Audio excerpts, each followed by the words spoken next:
All right. So shifting now to more the church's state in Scotland. I know COVID. We were talking right before the show. You guys are still having quite a bit of restrictions there. Can you provide us an update on the COVID situation from a judicial standpoint and the church? Yeah.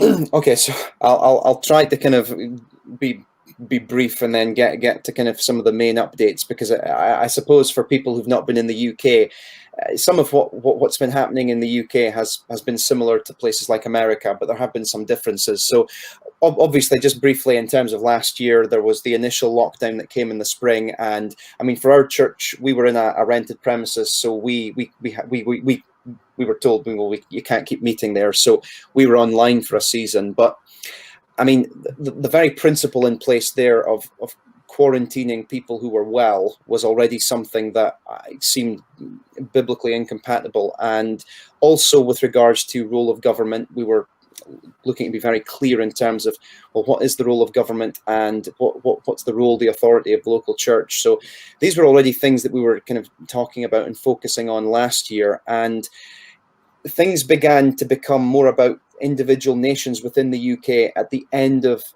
2020. So in England, I mean, there was no clear data either way, but in England, they announced a second lockdown in November, which included locking down churches for a month, but they didn't do that in Scotland. Now, at that point, I was already articulating to our fellowship that if something like this comes here, which I thought it may do, that we wouldn't be doing another lockdown. And when that kind of ended and we were getting into December, they were positive about, well, vaccinations were coming, but then soon after there was new variants that became the bigger concern. And by the end of the year, going into this year, it was becoming clear that, well, we're heading for another big lockdown. And in England, this time, they didn't lock down churches, but in Scotland, they decided to. So, do you make sense of the logic? I mean, so at that point, for our fellowship, we were meeting in secret, but because we don't own our own building, it was difficult. And it was obviously January, and in this part of Scotland, that means it's cold.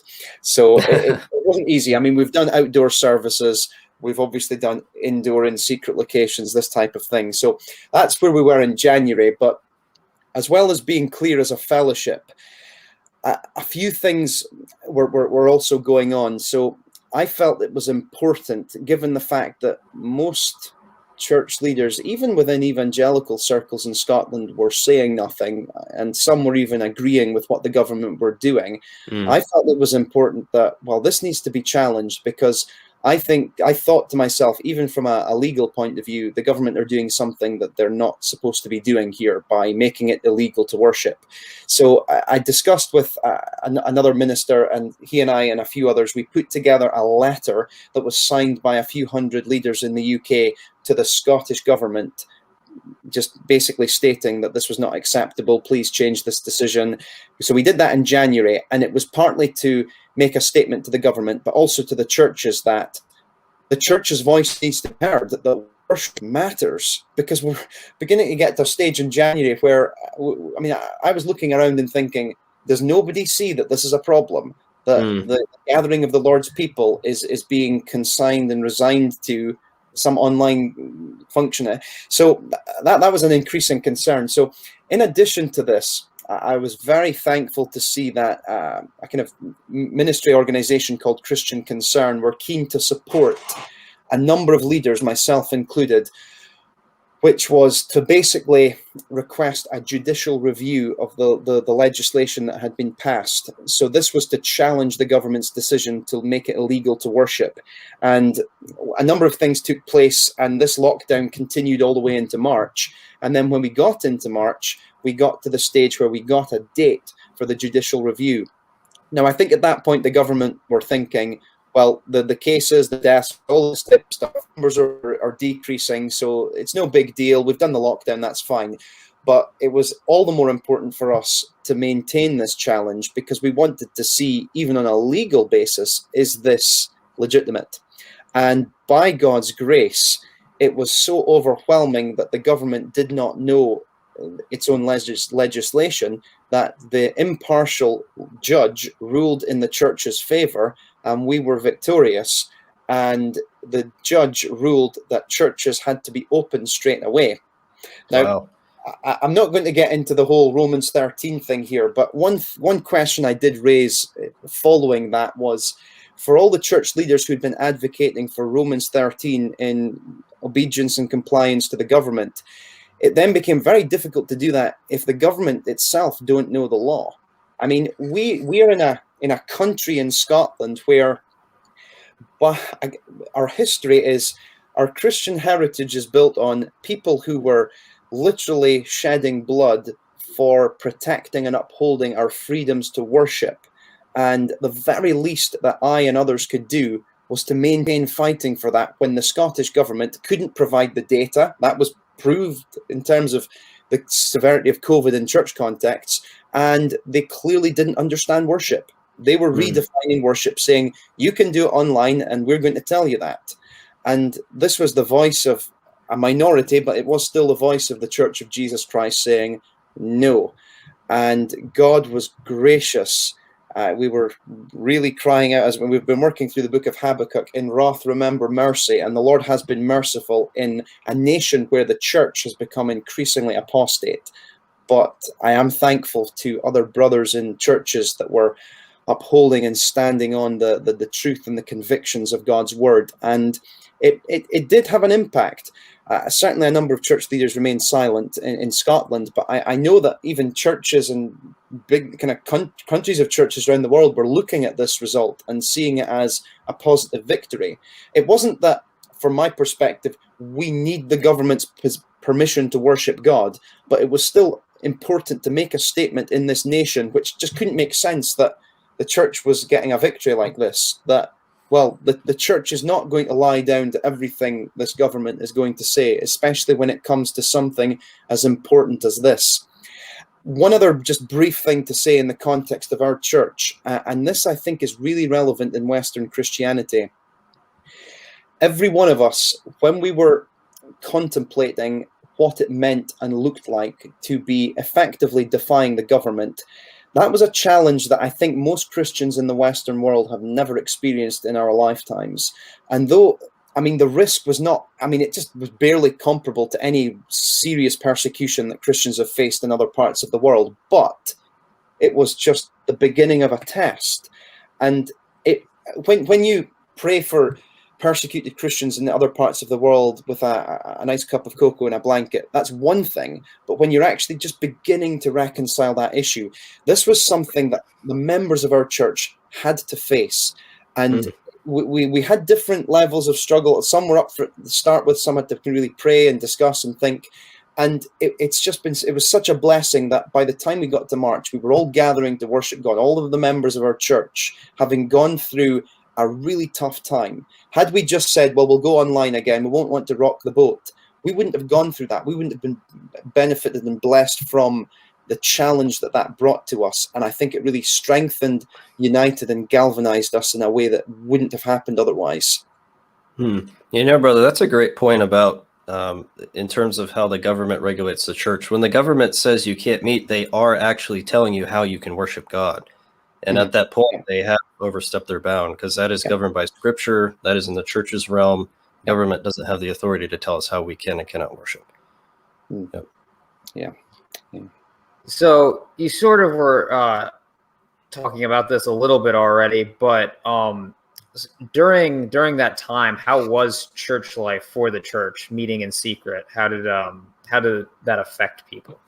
I mean, during the time, I mean, what we've always sought to do is, when it comes to something connected with, let's say, defying the government, we weren't plastering everything on social media as if we're wanting to sock it to our government or anything like that.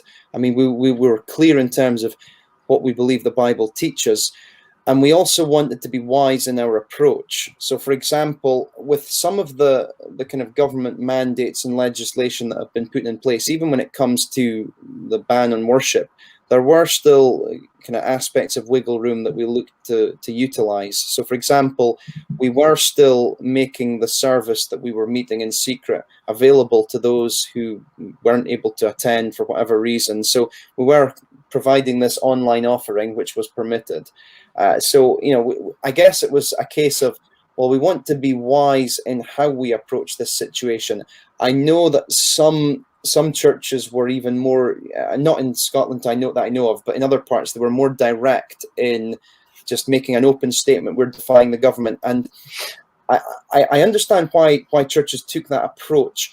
I think the difficulty, as I saw it, for our fellowship at least, was this is the first time we've done something like this, and we need to be in a clear and strengthened position. I mean, it could be that in a future scenario we may be more direct in that manner, but I mean, we took that course of action that we felt was the right approach at the time. And I would say there were elements of, well, a slight degree of uncertainty. What if somebody comes? But I think there was more a sense of, well, we're here to worship God. We really fixed our gaze upon Christ, and that was a means of strengthening us. And we were in that setting for about nearly 3 months before the judge ruled that we could be back, and the government were in line saying, oh yeah, you could go back for the Easter time. And we got back into our rented premises following that. And I mean, it wasn't about vindicating decisions, but obviously it was at least refreshing to know that even though at one point we were illegally breaking the law, well, we were actually adhering to the law because it was the government who didn't know the law anyway. So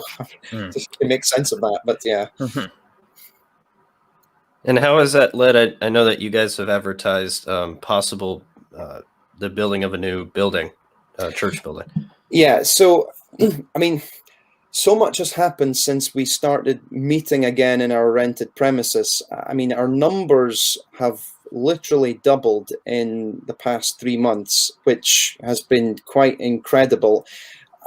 One thing I've noted speaking to people or hearing people speak is that almost success stories for churches right now is if people are coming back. I mean, for us, well, we weren't going away, we were meeting. And so people have been now coming. I think we've been getting some people who've been increasingly disgruntled or disillusioned in whatever church setting they were in. And obviously one big question I've had is, well, have you spoken to your church leadership? We've had other people who've been coming because they've heard about some of the things that our church have done challenging this situation. But even on top of that, when we've been going out to do street evangelism, the last couple of times we've had people who we've met on the street then coming to the service. One guy was then inviting others, and we've been able to reach a number of people who have professed to be pagans or atheists or whatever, and to preach Christ to them. And a number of these people have been coming back. So it's just been, I mean, it's been incredible to see what the Lord's been doing and the doors it's opened up in this regard. And we're already rejoicing that 2 women this year have made incredible professions of faith, and they're going to be baptized next Lord's Day, a week tomorrow. And we'll be welcoming them and a couple of others into membership this month. And maybe by God's grace, we'll be welcoming more later into spring, later into the autumn time, perhaps. So with all of that going on, one practical difficulty is that in our rented premises just now, they're basically too small. I mean, with or without social distancing, we're having to kind of put people right at the back of the hall. So it's been, it's really been quite a filled feeling. And if we continue to grow, we just won't be able to fit everybody into that space. So again, we've been so humbled by how the Lord has worked here, because we weren't looking at a specific building option, but in the area that we've been reaching, a brethren church, which has been growing itself, realized, especially during the COVID kind of season, that, well, they should be looking for a bigger premises. And so they were thinking, well, what do we do with our current building? And they know about us. And one of the things that the members of that church were keen to have happen if they were to move into another building is that a biblical, conservative, evangelical church would buy the building and move in. So it just seems as though the Lord has worked in his providence. And now, as of this past week, we've now launched a kind of building project fund where we're aiming to raise British currency £100,000 by the 1st of October. So obviously we're advertising this. I mean, as a church, the members and those involved in our fellowship, we see the great importance of us giving sacrificially to this, but it's very likely that we'll need additional financial support. And so if anyone can just give this much prayer and anyone feels led to give, then it would be a great blessing, because the need in this increasingly hostile country for biblical churches, of which there are so few, is significant. And how the Lord's blessing a church plant here in Aberdeen has been a joy to see. But this would be a big step forward for what we can do. So yeah, would greatly value prayer and any other support on that. Where would they go to donate?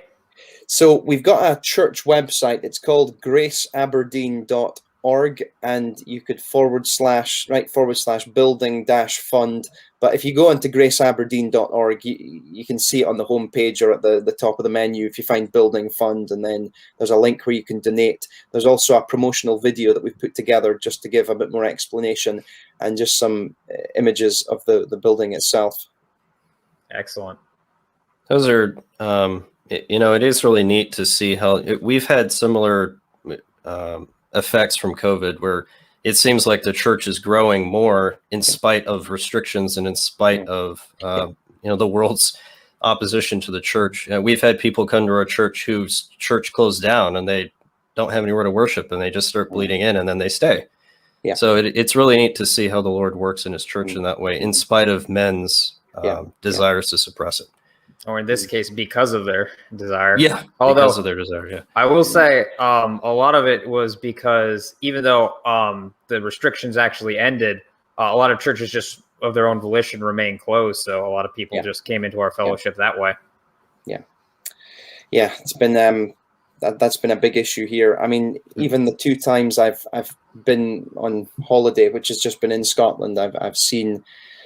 I look at church buildings and I see they've got closed because of COVID signs, even during times where even the government are not saying you need to be closed. And some have been waiting until it seems everyone's vaccinated or something. And I'm thinking, well, when does this end? Because if there's more variants, are you going to keep locking down in the next winter?